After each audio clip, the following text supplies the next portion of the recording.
A lot of people are afraid that they're broken or disgusting if they have an intrusive thought. Like, check out this comment from a student in the Intrusive Thoughts course where Dr. Kat Green is the instructor. When Kat stated specific intrusive thought examples, I sobbed because there are some I've told my therapist and some I thought were too bad to even speak aloud.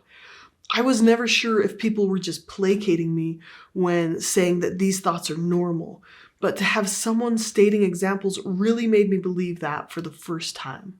For the first time since I've started having intrusive thoughts, I feel like I'm normal and there is hope. So when I read this piece of feedback, I knew that I needed to make a YouTube video because there are probably a lot of people out there who feel the same way as this student. People who secretly fear that they are terrible human beings for having disturbing thoughts. But that is just not the case. So let's talk about the 6 most common types of intrusive thoughts and what you can do about them. What are intrusive thoughts? Intrusive thoughts are words or images that pop into your mind unwanted.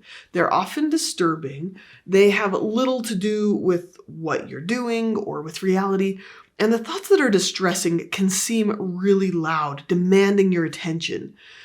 Even when other people tell you that a thought isn't true or it doesn't mean anything, the thought may feel so disgusting that it's hard to believe them.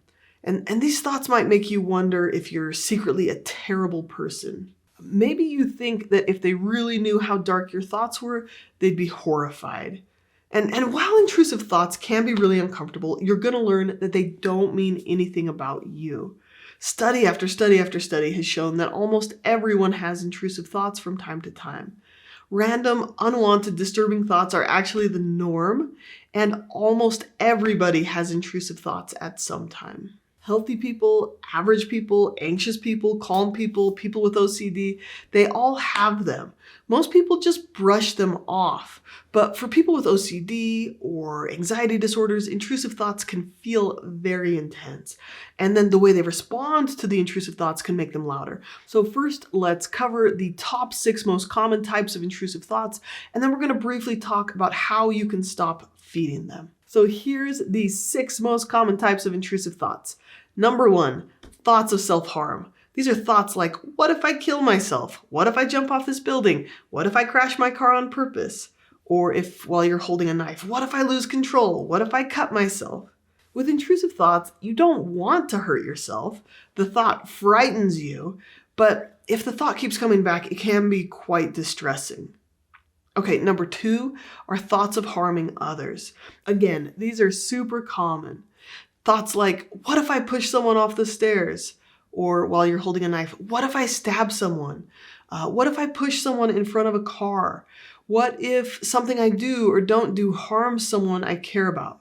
What if I'm secretly a serial killer or a sociopath or a narcissist? Thoughts like you might hurt the baby or drop the baby are actually super common. Nearly half of new parents experience fearful thoughts about hurting a baby. Now, again, you don't want to hurt someone. You get no pleasure from these thoughts. They scare you, but the thoughts keep coming back. Okay, number 3, sexual thoughts.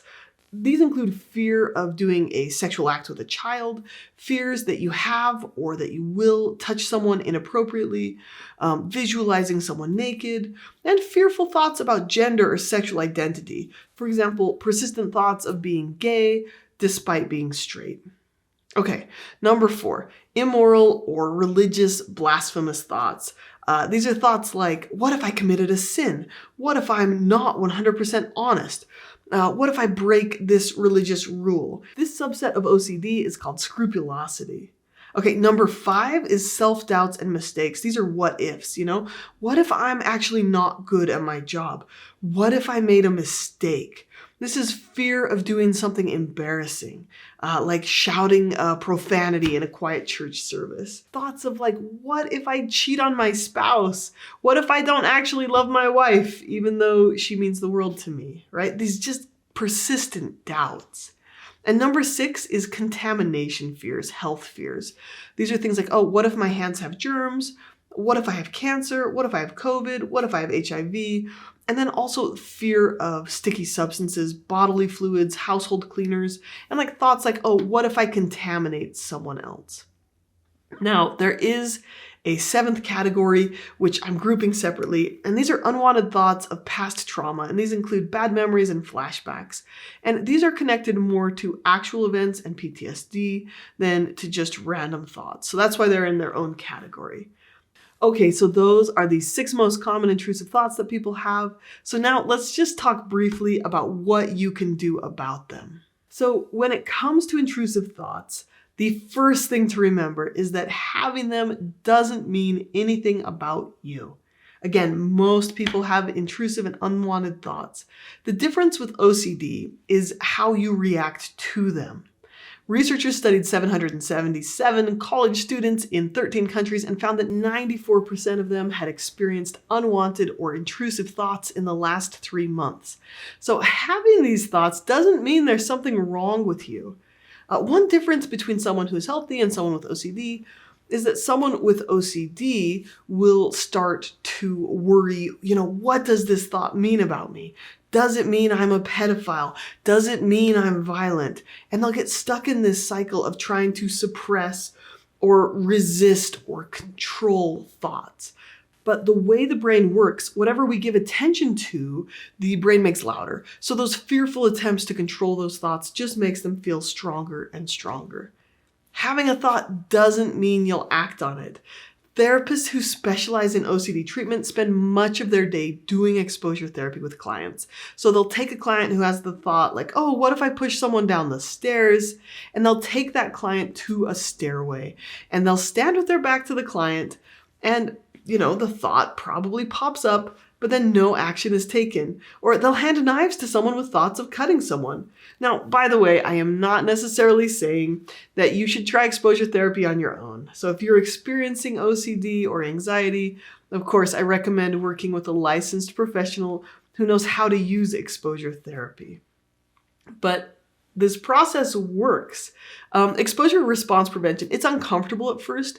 Your anxiety will go up, but then your brain will learn that the thoughts aren't actually dangerous and they'll diminish over time. Just because you think something doesn't mean it's true, and it doesn't mean you'll act on it, especially if it's a distressing thought for you. So there's a big difference between dwelling on a thought because you relish it and having a thought pop in over and over because you're scared of it. The second thing to do with intrusive thoughts is just to learn to stop feeding them. Carl Jung said, what you resist not only persists, but will grow in size. So people with a healthy reaction to random thoughts, they'll just have a weird thought and they'll go, oh, that was weird. And then they'll move on. But when we try to resist or suppress or control or avoid thoughts or act on them or believe the thoughts mean something, that's when the thoughts get louder and stickier. So you can actually learn the skill to separate yourself from your thoughts, to notice them and let them pass by. Now, I really like ACT strategies to learn how to do this. So this includes skills like cognitive diffusion, mindfulness, and willingness. And Dr. Green goes into depth in all of these strategies in her course, Taking Charge of Intrusive Thoughts. So you can actually learn how to do that there. If you're interested in learning more about her course, you can check out the link in the description. So thank you for watching and take care.